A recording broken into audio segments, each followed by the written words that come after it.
Bien sûr, comme chaque dimanche, avec Yehuda Lancry avec nous. Bonjour.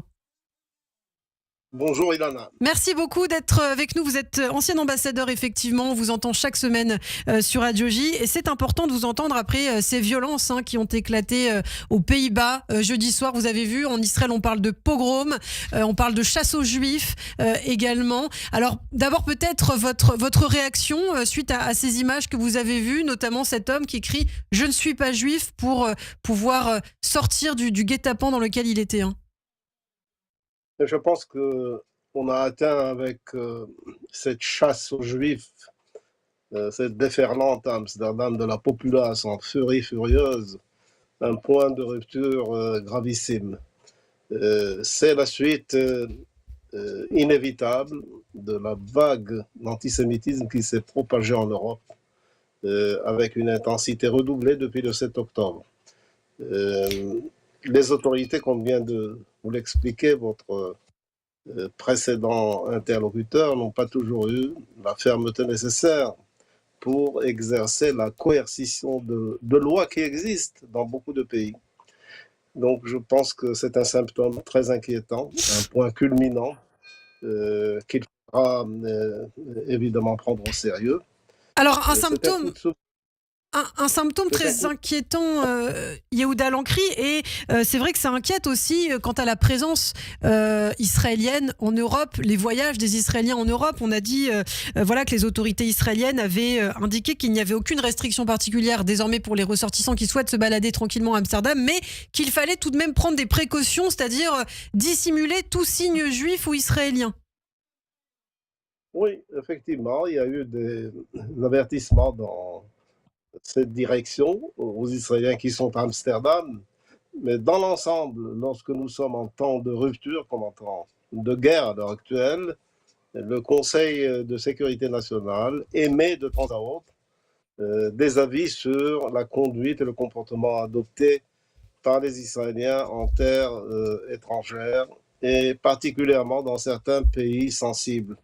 Donc c'est le cas d'Amsterdam. Le calme est revenu. Il faut simplement que les Israéliens puissent se comporter avec toute la prudence nécessaire pour ne pas provoquer des incidents dont ils ne sont pas responsables, mais qui peuvent effectivement embraser la situation. Mais ça dit quelque chose quand même de cet antisémitisme en Europe. On a entendu l'ancien ministre Avigdor Lieberman dire Juifs d'Europe, venez en Israël, rentrez en Israël, il est temps pour vous de rentrer en Israël. Comment vous interprétez, vous, ces propos d'Avigdor Lieberman ? Oui, ça n'est pas sans précédent. On se souvient d'autres événements. Déjà il y a 20 ans, à l'époque c'était le ministre Sylvain Shalom, ministre des Affaires étrangères, qui avait sur fond d'un incident antisémite dans la région parisienne, des classes d'école brûlées, une synagogue brûlée, appelé les Juifs de France à venir en Israël. C'est une posture classique. On le sait, Israël est l'État refuge des Juifs du monde. Heureusement pour nous, nous sommes un État refuge capable de se défendre, capable d'exercer sa souveraineté et d'aspirer à la vie nationale. Les Juifs qui le souhaitent peuvent nous rejoindre à tout moment. Ce n'est pas parce qu'il y a eu une vague d'antisémitisme ou qu'il y a malaise de civilisation en Europe qu'il faudrait qu'ils viennent. Enfin, ça pourrait être un catalyseur de plus. Pour vous, ce n'est pas pressé, justement. Vous n'êtes pas inquiet pour les Juifs en Europe. C'est vrai qu'on voit que beaucoup de familles, finalement, se posent des questions aujourd'hui, depuis le 7 octobre. Est-ce qu'il faut venir en Israël ? Est-ce qu'il faut rester en Europe ? Qu'est-ce que vous en pensez, vous ? En tant que sioniste, je ne pourrais que les inviter à le faire. Je n'ai pas à me saisir du prétexte du 7 octobre. Non. Le 7 octobre est évidemment une phase gravissime dans l'histoire d'Israël en général et celle du peuple juif. Nous sommes liés les uns les autres. Mais ma vocation de sioniste me pousse à dire à tout juif de considérer sérieusement sa alia, sa montée vers Israël.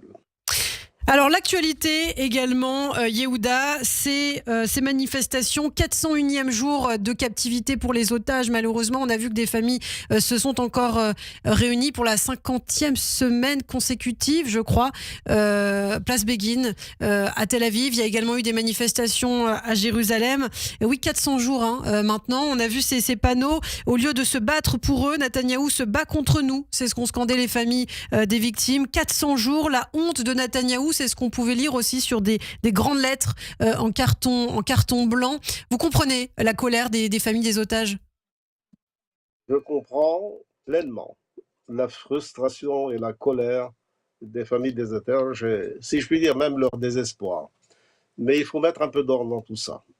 La solution exclusive ne réside pas entre les mains de Netanyahou seulement. Il n'est qu'un acteur dans cette négociation extrêmement dure avec le Hamas. Le Hamas, il faut le rappeler, est un négociateur pervers, retors, corrompu.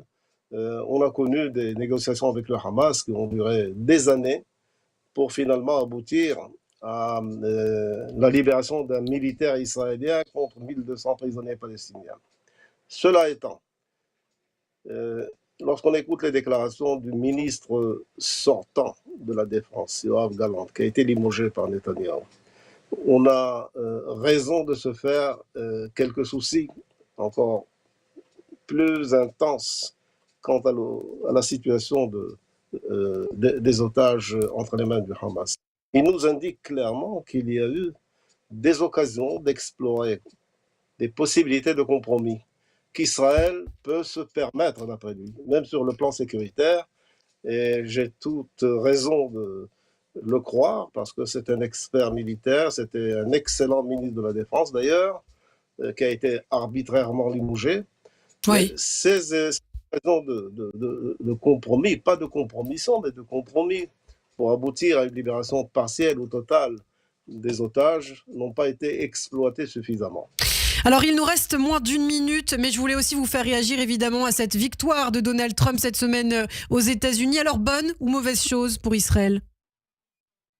C'est une bonne chose. Nous avons eu déjà un mandat présidentiel avec Donald Trump qui a été satisfaisant sur tous les plans, y compris sur le plan de la paix, parce qu'il nous faudra, dans l'horizon le plus proche, fermer cette page guerre pour déboucher sur une dynamique renouvelée de paix régionale. Je pense que Donald Trump va donner l'impulsion nécessaire aux accords qui portent d'ailleurs son empreinte, les accords d'Abraham, essayer d'élargir le champ de la paix et de la coexistence entre Israël et ses voisins.